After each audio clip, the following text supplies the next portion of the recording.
ஹல்லேலூயா.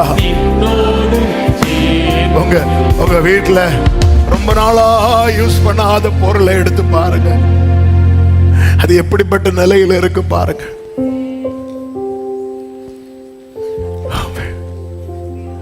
சொல்ல ரொம்ப நாளாச்சு இந்த கச்சையை நான் அறையில கட்டி. ஆண்டவர் என்ன சொல்றார் தெரியுமா? நீங்கள் இடுப்பில் வைத்து சுமக்கப்படுவீர்கள், மடியில் வைத்து தாளாட்டப்படுவீர்கள். அவர் இதை மிஸ் பண்றாரு.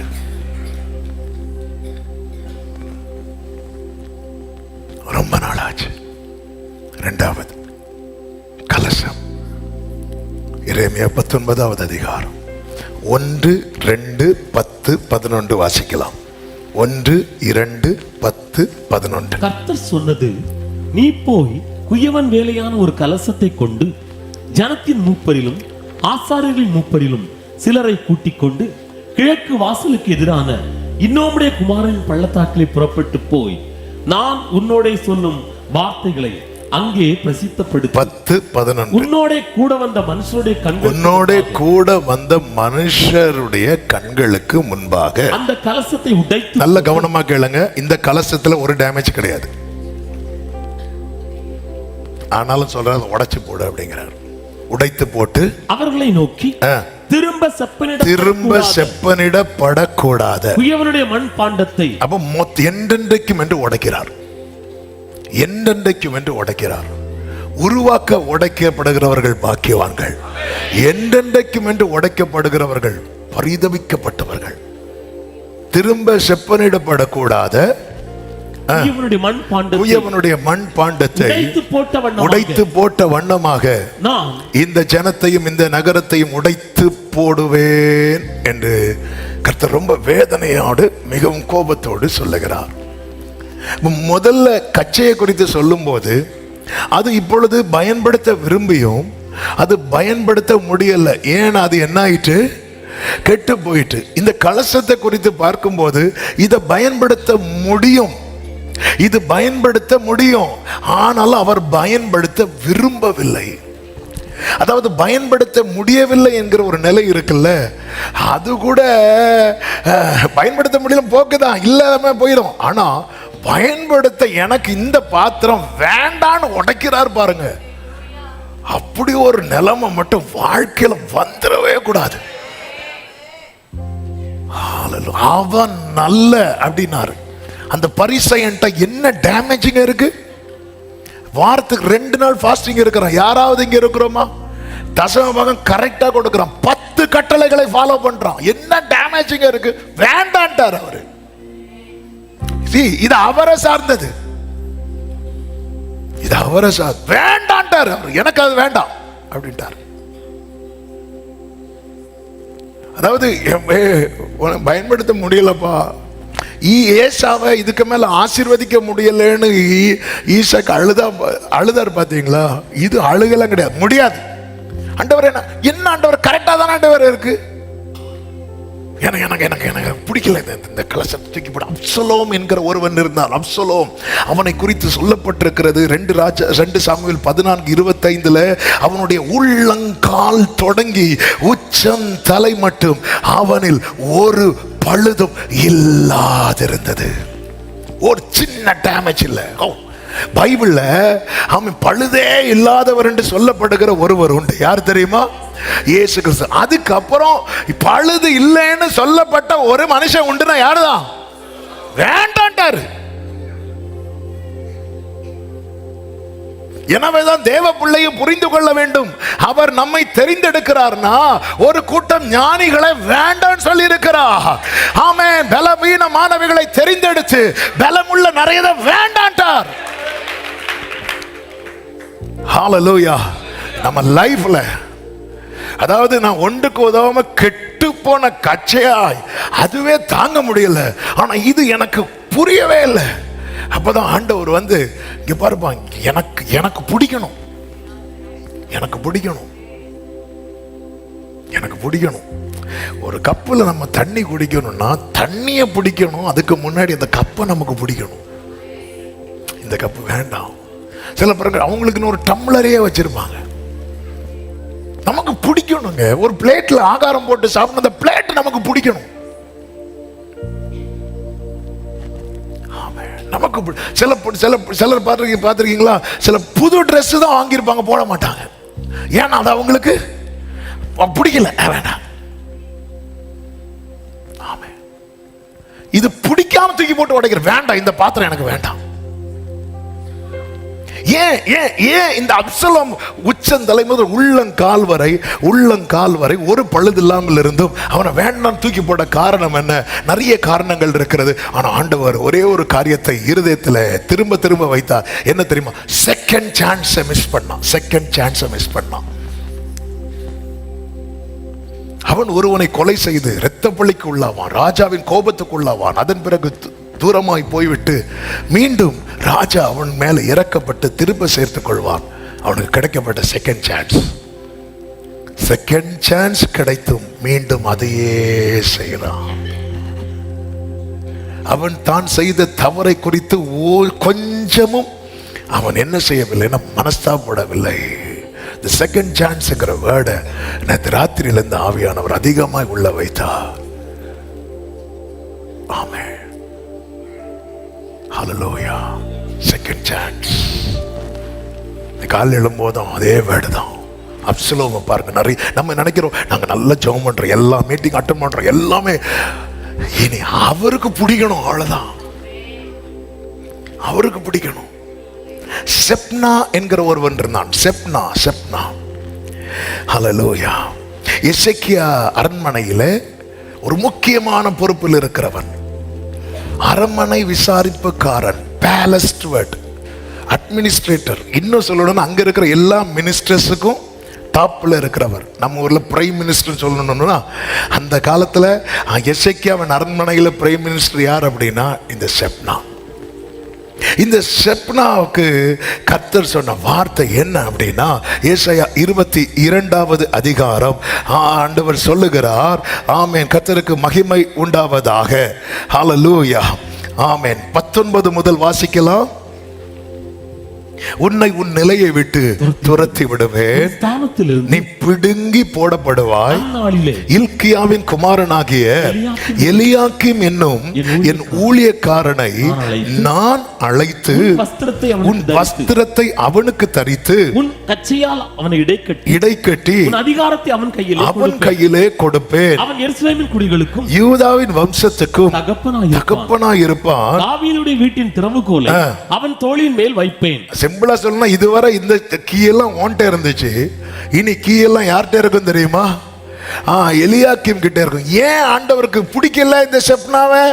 இந்த செப்னா என்ன பண்றானா, 15-16 வசனங்களிலே 15 வாசிங்க. சேனைகளின் கர்த்தராகிய ஆண்டவர் உரைத்ததாவது, நீ அரண்மனை விசாரிப்புக்காரனும் பொக்கிஷக்காரனும் ஆகிய செப்னா. இவன் யாரு? அரண்மனை விசாரிப்புக்காரன். அப்ப மொத்த அரண்மனை கீ யார்கிட்ட இருக்கு? செப்னாட்டே இருக்கு. சில செப்னானே இப்பதானே பாக்குறீங்க, செப்னாட்டே இருக்கு. சரி, செப்புனா நீ செப்புனா செப்னாட்ட தான் இருக்கு. மொத்த அரண்மனைக்கு யார்கிட்ட இருக்கு? செப்னாட்ட இருக்கு. அது மட்டும் இல்ல, பொக்கிஷக்காரன். அப்ப கஜானா கீழே யார்கிட்ட தான் இருக்கு? செப்னாட்ட தான் இருக்கு. இவன் இதை வச்சு என்ன பண்றான் அப்படின்னா, அடுத்த வசனத்தை வாசிங்க. உயர்ந்த ஸ்தலத்திலே கல்லறையை வெட்டி தன் கல்லறை. அப்ப இவனுக்குள்ள என்ன ரொம்ப ஜாஸ்தி ஆயிட்டு தெரியுமா? பெருமை. கல்லறையை கூட 4 பேர் பார்க்கிறது மாதிரி தான் பிளான் பண்றான். உயர்ந்த ஸ்தலத்திலே தன் கல்லறையை வெட்டி கன்மலையிலே தனக்கு வாசஸ்தலத்தை தோண்டுகிறவனை போல, நீ உனக்கு இங்கே கல்லறையை வெட்டும்படி உனக்கு இங்கே என்ன இருக்கிறது? உனக்கு இங்கே யார் இருக்கு? இந்த 2 கேள்வி என்னைக்குமே நமக்குள்ள எழும்பிட்டே இருக்கணும். உனக்கு இங்க என்ன இருக்கு? உனக்கு இங்க யார் இருக்கிறாங்க? ஒண்ணுமே கிடையாது, தான் உண்மை. இன்னைக்கு ஏதாவது இருக்குன்னு அவர் தந்தது, அவர் புடுங்கிட்டாருன்னா உனக்கு இங்க என்ன இருக்கு? ஆமென். ஒரு விஷயம் உங்க நெஞ்சில கை வைக்க பார்க்கலாம். நான் இந்த கேள்வியை 4 தடவை கேட்டாச்சு, அதனாலதான் நீங்களே உனக்கு இங்க என்ன இருக்கு. நம்ம இதை பக்கத்துல கேட்கறதுதான் பிரச்சனை. உனக்கு இங்க யார் இருக்கிறா? அதான் யோபு சொல்றார்ல, நிர்வாணியா தான் வந்தேன். அப்போ இவன் இங்க என்ன பண்றான் அப்படின்னு இந்த வசனத்தை வச்சு ஒரு விஷயம் புரிஞ்சு போட முடியும். ரொம்ப பெருமை, ரொம்ப பெருமை. அடுத்த ஒரு முக்கியமான காரியம், இவனுக்கு இருக்கிற அதிகாரத்தை தவறாய் பயன்படுத்துறான். எனக்கு பொக்கிஷ கீ அவன்கிட்ட இருக்கு. எசேக்கியா ஆலயத்தை பழுது பார்த்துட்டு இருக்கான். எசேக்கியா அரண்மனை விசாரிப்புக்காரன், என்ன ஒரு பொசிஷன், அவனுக்கு என்ன பண்ணலான்னு பார்த்துட்டு இருக்கிறான். எசேக்கியா பார்வையில் இவன் பெஸ்ட் அப்படிங்கிறதுனால தானே அவனை தூக்கி வச்சார். ஆண்டவர் பார்வையில் இல்லை இல்லை இல்லை. ஆண்டவர் சொல்லாரு, இங்க பாரு, தாவீதின் வீட்டு திறவுகோலை ஓன் தோல்ல இருந்து எடுத்து அவன் தோல்ல வைப்பேன். வச்சாரா? வச்சாரு. சனகரிப் அசிரிய ராஜா யூதருக்கு விரோதமா டீம் அனுப்புறான். ரப்சாகே தலைமையில அவங்க போய் நிற்கும் போது அரண்மனையிலேருந்து முக்கியமான 3 பேர் புறப்பட்டு போகிறார்கள். அதில் இந்த செப்னாவும் இருக்கிறான். ஆனால் அப்போ செப்னாக்கு ரோல் எப்படிப்பட்டதாக இருந்துச்சு தெரியுமா? ஏசாயா 36வது அதிகாரம் 3வது வசனம். 36:3. அப்பொழுது மில்கியாவின் குமாரனாகிய எலியாக்கீம் என்னும் அரண்மனை விசாரிப்புக்காரனும் 22வது அதிகாரத்தில் அந்த அரண்மனை விசாரிப்புக்காரனா யாரை பார்த்தோம்? அவர் மாத்து வேணா மாத்திருவார். இங்கே யார் வந்துட்டா? ஆண்டவர் அவர் பார்வையில தன்னைத்தான் உயர்த்துகிறவன் என்று ஒருவன் காணப்பட்ட அவனை தாழ்த்துவார். தாழ்த்துகிறவனை கர்த்தர் என்ன பண்ணுவார் தெரியுமா? செய்வார், உயர்த்துவார். ஆமென். எலியாக்கீம் என்னும் அரண்மனை விசாரிப்புக்காரனும் செப்னா என்னும் சம்பிரதியும் ஆசாபின் செப்னா இப்ப செக்ரட்டரி ஆயிட்டான். அதாவது நேற்று வர செப்னா சொன்னதை யார் கேட்டா தெரியுமா? எலியாக்கும் கேட்டான். இப்ப எலியாக்கும் சொல்றதை யார் கேட்கணும்? செப்னா. எனக்கு வேணாம் அப்படி. அதாவது தேவனுக்கு வந்து அவர் அந்த வேர்டு ரொம்ப பயங்கரமா சொல்லுவார் பாருங்க. 22:18 வாசிங்க. அவர் உன்னை உருண்டையை போல அகலமும் விசாலமான தேசத்திலே சுழட்டி, அதாவது போன்னு தள்ளி விடுறது. சிலது பாருங்க அப்படி முன்னேறிவாங்க. அது அர்த்தம் என்ன தெரியுமா? எங்கேயாவது போய் இது அவருக்கு, அதாவது ஆண்டவரே நான் உங்களுக்கு பிடிக்காம ஆயிரவே கூடாது ஆண்டவரே. நம்ம என்ன நினைக்கிறது, நம்ம கிட்ட பழுதே இல்லை. அப்ப அடுத்து யாருதான்? நம்ம தான். தேவன் தருகிற கிருபையை தவறா பயன்படுத்தக்கூடாது. தேவன் நம்மை, அதனால் என்னைக்குமே புரிந்து கொள்ளுங்க. ஏதுக்கு அந்த வேடை சொல்ல வச்சேன் தெரியுமா? நமக்குள்ள என்ன வந்துடக்கூடாது?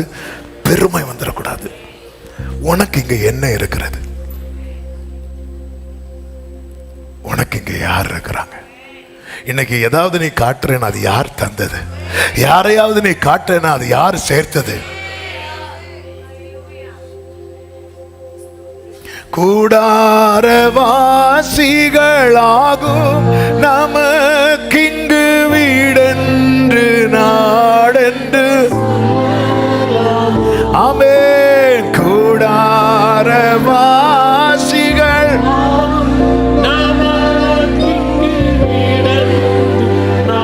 என்னைக்குமே என்னைக்குமே என்னைக்குமே என்னைக்குமே என்னைக்குமே இந்த மனசுல இந்த பெருமை வந்து, ஆண்டவருக்கு பெருமை உள்ளவனுக்கு கர்த்தர் எப்படி நிப்பார் தெரியுமா? எதிர்த்து நிப்பார். அந்த பரிசைன்ற ஒரு குறை கிடையாது, பெருமை இருந்துச்சு. நீங்க நல்ல ஜோம் பண்றீங்க, ஜோம் பண்றதுனால ஒரு பெருமை வந்துடக்கூடாது. நிறைய பைபிள் ரீட் பண்றீங்க, பெருமை வந்துடக்கூடாது. நல்லா பாடுறீங்க, பெருமை வந்துடக்கூடாது. ஆண்டவருக்கு தூக்கி போட்டதுக்கு மேட்டரே கிடையாது. அதாவது பெஸ்டா நிறுத்தினார் பாருங்க. அந்த சவுல் வேண்டான்னு தூக்கி போட்டார். வேண்டாம், எனக்கு வேண்டாம் அப்படின்ட்டார். அப்படிதான் நீ வார்த்தையை எரிஞ்சது போல கர்த்தர் ஒண்ண வேண்டவே வேண்டான்ட்டார். அதுக்கப்புறம் சவுல் அழுதான். சாமுவேலுடைய வஸ்திரத்தை பிடித்து அழுறான். சாமுவேல் விடுன்னு சொல்லி போகும்போது வஸ்திரம் என்னாச்சு? கிழிஞ்சு. சவுல் பர்பஸாக கிழித்தான் இல்ல. சாமுவேல் சொல்றான் இதே போல ஒன்ன கிழிப்பாருட்டார். இதான் ஆண்டவர் ஒருத்தனை வேண்டான்னு வச்சாருன்னு வைங்களேன், அவன் செய்யற எல்லாமே அவனுக்கு ஆபத்தா முடியும். சாமுவேல்ட்ட அழுதுதான் வஸ்திரத்தை பிடிக்கும். எனக்கு அதெல்லாம் படிக்கும் போதெல்லாம் தாங்க முடியாது. சில கேரக்டர்லாம் பார்த்தா சவுல் ஒன்று, ஏசா ஒன்று, யூதாஸ் ஒன்று, எல்லாம் பார்த்தா வேண்டாம்னு வச்சுட்டாரு. பஸ்கால இருக்கிறாரு, திடீர்னு இயேசு சொல்றாரு போ அப்படின்ட்டார். சரி, அதான் சொல்லணும், நம்ம ஆண்டவருடைய ஒரு பக்கத்தை மட்டும் பார்த்து பார்த்து அப்படியே இருக்கக்கூடாது. அவரை மொத்தமா பார்க்க பழகணும். ஆமென். அவர் அவர் அவர் அன்பானவரை மட்டும் பார்த்துட்டு அவர் அவர் ஆமென். நீங்க அதனால அவர் கண்ணில் இருக்கிற கிருபையை மட்டும் பார்க்க கூடாது, அவருடைய கண்கள்ல இருக்கிற நெருப்பையும் பார்க்கணும். அவருடைய கண்கள் அக்கினி ஜுவாலை போன்றது, அதை பார்க்கணும். ஹல்லேலூயா.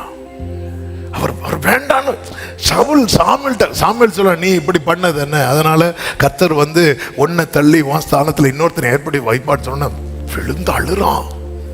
அவன் அழுறான், கெஞ்சுறான். சாமுவேல் திரும்பி போகும்போது வஸ்திரத்தை பிடிக்கிறான், அந்த வஸ்திரம் கிழிஞ்சிட்டு கொஞ்சம். சாமுவேல் சரி தெரியாத, அதை வேணும்னா கிழிச்சா இல்லை, இதே போல உன் ராஜ்யத்தை அவர் கிழிப்பார். உன் கதை முடிஞ்சிட்டாரு. ஒருத்தரை தள்ளிட்டாருன்னு வைங்களேன், அவன் என்ன செஞ்சாலும் அது அவனுக்கு தீமையை தான் முடியும். நம்ம லைஃப்ல இப்படி ஒரு நிலம். ஆண்டவர் வந்து அதனால தானே ஃபாதர் அழகாத பாடி இருக்கிறாங்க, ஈமேனர். வலியோனை அகற்றினே, தாழ்ந்தோரை உயர்த்தினே, வலியோரை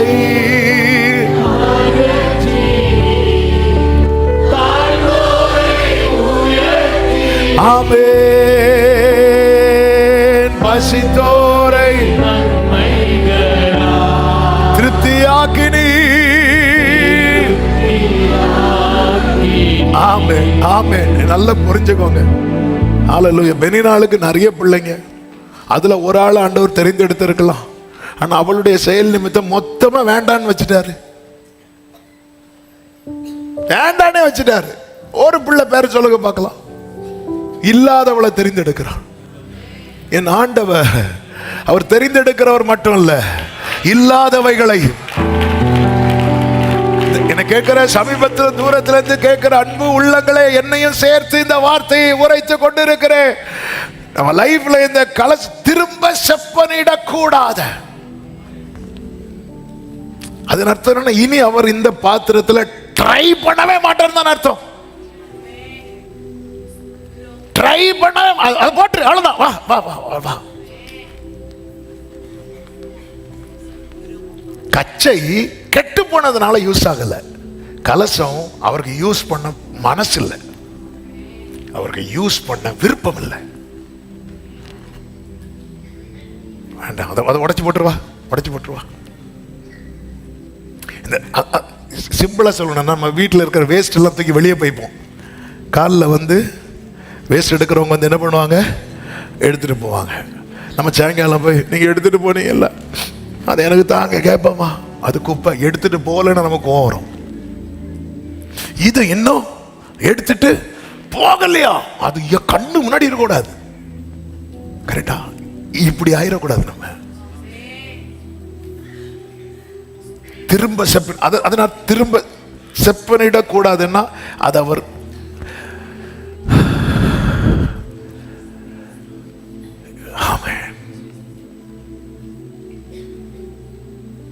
மூன்றாவது களிமண். எரேமியா 18வது அதிகாரம். நீ எழுந்து குயவன் வீட்டுக்கு போ, அங்கே என் வார்த்தைகளை உனக்கு தெரிவிப்பேன். அப்படியே நான் குயவன் வீட்டுக்கு போனேன், இதோ அவன் திரிகையினாலே வனைந்து கொண்டிருக்கிறான். குயவன் வனைந்து கொண்டிருந்த மண்பாண்டம் அவன் கையிலே கெட்டு போயிற்று.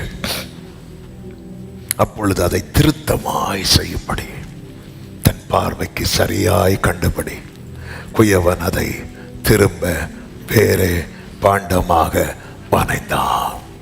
என் ஆண்டவரே, அங்க ஒரு கலசத்தை தூக்கி போட்டு உடைக்கிறீங்க, இதுவும் கெட்டுதான போச்சு, இதை ஏன் திரும்ப வனைகிறீங்க? ஒரே ஆன்சர், அந்த மண் இன்னும் திரிகையிலும் அந்த மண்ணு மேல அவருடைய கரமும் இருக்கிறது. என்னை இன்னும் வனையணும். என்னை ஆண்டவரே யூஸ் பண்ணல அப்படிங்கிறதுக்கு முன்னாடி, யூஸ் பண்ண தொடங்கினதுக்கு அப்புறம் என்னை தூக்கி போட்டுறக்கூடாது. அதனால தன் பார்வைக்கு சரியாய் கண்டபடி, ஆண்டவரே உங்க பார்வைக்கு நான் இப்போ கச்சையாவோ கலசமாகவோ இல்லை, நான் களிமண்ணா இருக்கிறேன் ஆண்டவர். ஆமா, நீங்க எல்லாம் எத்தனை வருஷம் இருக்கிறீங்க, நீங்க எல்லாம் கச்சையா இல்லப்பா. இந்த செய்தியை ப்ரிப்பேர் பண்ணும்போது ஆவியானவர் இந்த வார்த்தைகளை தரும்போது, ஆண்டவரே நான் கச்சையாகவும் இல்லை, நான் கலசமாகவும் இல்லை, நான் கச்சையாகவும் கலசமாகவும் மாறணும்னா நான் யாரா இருக்கணும் தெரியுமா? இன்னும் நான் வரையப்படணும். என்ன ஆண்டவர் யூஸ் பண்ண மாட்டேங்கிறீங்க அப்படின்னா அதன் அர்த்தம் நான் என்ன சொல்ல விரும்புறேன்? நான் கச்சையாயிட்டேன், நான் யாராயிட்டேன்? கலசமாயிட்டேன். திரிகையில வச்சா சுத்த விடுவார், கையை மேலவே இருக்கும். தன் பார்வைக்கு நம்ம ஓகே சொல்றது வரையில, தன் பார்வைக்கு சரியானபடி. அப்ப இன்னும் என்ன சுத்த விட்டுட்டே இருக்கிறீங்கன்னா இன்னும் நான் யாராகல, சரியாகல.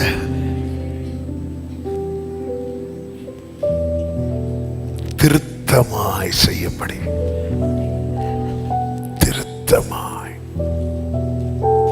ஆண்டவர் சொல்லிட்டு சொல்றாரு. 5வது வசனம், அப்பொழுது கர்த்தருடைய வசனம் எனக்கு உண்டாகி, அவர் இஸ்ரவேல் குடும்பத்தாரே, இந்த குயவன் செய்தது போல நான் உங்களுக்கு செய்யக்கூடாதோ என்று கர்த்தர் சொல்கிறார். இந்த மாட்டு வந்து கல்லாக்காதே, களிமண்ணாக விட்டு கொடு. அப்பா அப்பா, நான் ஒன்றுக்கு உதவாம கெட்டு போன கச்சை போல ஆகிடக்கூடாது. நீர் பயன்படுத்த விரும்பாம உடைத்து போட்ட கலசம் மாதிரி இருக்கக்கூடாது. உங்க பார்வைக்கு சரியானபடி உம்மாலே வனையப்படுகிற களிமண்ணா என்னை தருகிறேன். ஏசாயா 64:8, இப்பொழுதும் கர்த்தாவே நீர் எங்களுடைய பிதா, நாங்கள் களிமண், நீர் எங்களை உருவாக்குகிறவர், நாங்கள் அனைவரும் உமது கரத்தின் கிரியை. சத்தமாமேன்னு சொல்லுங்க பார்க்கலாம். குயவனின் கையிலே களிமண்ணை போலவே என்னையும் கையிலே வைத்திட்டே நாயகா. குயவனின் கையிலே களிமண்ணை போலவே என்னையும் கையிலே தந்திட்டே நாயகா. என் சொந்த இஷ்டமோ ஏதும் வேண்டாம் நாதா, உம் நோக்கம் என்னிலே பூரணமாகட்டும். என் சொந்த இஷ்டமோ ஏதும் வேண்டாம், நோக்கம் என்னிலே பூரணமாகட்டும். இன்னும் இல்ல, நாங்கள்லாம் ரொம்ப கலசம் அப்படின்னு இருக்க போறோம். இன்னைக்கு இயேசுவின் நாமத்திலே சொல்லுகிற செய்தி, இன்னைக்கு யார் யார் களிமண்ணா கொடுக்கிறீங்களோ அத்தனை பேரை உருவாக்கும்படி அவருடைய கரம் இருக்கிறது. இந்த செய்தி ஆண்டவர் தரும்போது அதுதான். ஆமென், ஹல்லேலூயா. நீ பாஸ்டர் ஜான் சாமா என் கையில ஒன்ன தராதடா, களிமண்ணா ஒன்னத்தா. எனக்கு இன்னும் உன்கிட்ட நிறைய பார்க்கணும், என் பார்வையில இன்னும் நிறைய மாறணும். நேசர் கரத்தினில் தீமை ஏதும் உண்டோ, யாவும் என் நன்மைக்கு. இந்த குயவன் அப்படி வணையும் போது சிலது செட் ஆகாது பாருங்க. அப்ப அப்படி அந்த மண்ணை அப்படியே நோண்டுவார். பார்த்தா உள்ள ஏதாவது ஒரு இலை இருக்கும், சிலது கொஞ்சம் சில சின்ன கல் இருக்கும், அதை அப்படி சுரண்டி எடுப்பார். திரிகையில இருந்து வனையப்படுகிறதுக்கு மட்டும் இந்த பாக்கியம் உண்டு, வனைந்து எடுத்து பயன்படுகிறதுக்கு இல்லை.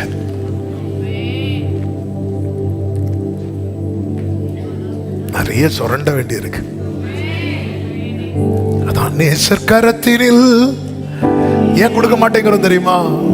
நிறைய தூக்கிடுவாரோன்னு பயப்படுறோம். அவர் தூக்குறது அவ்வளோ நம்மை உருவாக்க விடாதபடி தடுக்கிறவைகளை தான் தூக்குறார். யாவும் என் நன்மைக்கு என்பதை அறியுமே. ஜுவாலிக்கும் அத்தியில வைக்கிறாங்க. வெறுக்கான வெள்ளமோ பட்சிக்க விட்டிடீர், அழிக்கவும் பார்த்திடீர். ஜுவாலிக்கும் அக்கினியோ வெறுக்கான வெள்ளமோ. இப்போ கைகளை உயர்த்தி என் நேசரே, என் இயேசுவே நானும். அப்படி எழுந்து நிற்கலாம், அப்படி எழுந்து நிற்கலாம். நீரன் சொந்த என்றென்றுமா, ஆவியாத்மா சரீர பலியா.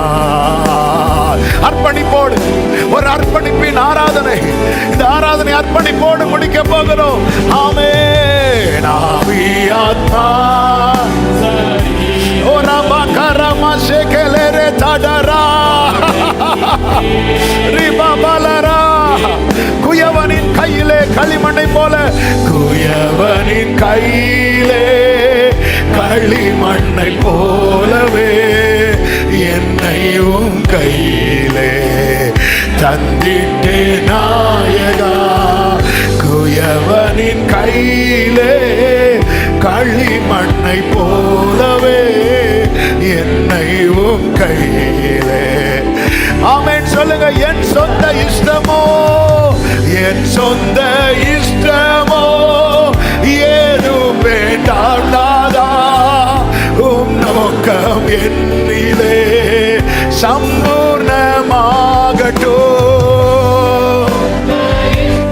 அப்பனே, என் தகப்பனே, உம் நோக்கம் என்னிலே. ரெண்டு கைகளை உயர்த்தி சொல்லுங்க. என் இயேசுவே, என் இயேசுவே நானும் நீரன் சொந்த என்றென்றுமாய், ஆவியாத்மா சரீர பலியா. ஓடராமா கலராதரா. ஆமென். ஏற்றுக்கொள்ளு ஆவியாத்மா. ஓடரா கலமா சத்தன மக்கரோ தடரே ரிபாபலரா. ஏன் தயங்குற? கொடுக்க ஏன் தயங்குற? நேசர் கரத்தினில், நேசர் கரத்தினில் தீமை ஏதும் உண்டோ? யாவும் என் நன்மைக்கே என்பதை அறிவு. எல்லாமே நன்மைக்கு, எல்லாமே நன்மைக்கு தான், நன்மைக்கு தான் சகோதரா, நன்மைக்கு தான் சகோதரி. யாவும் என் நன்மைக்கே என்பதை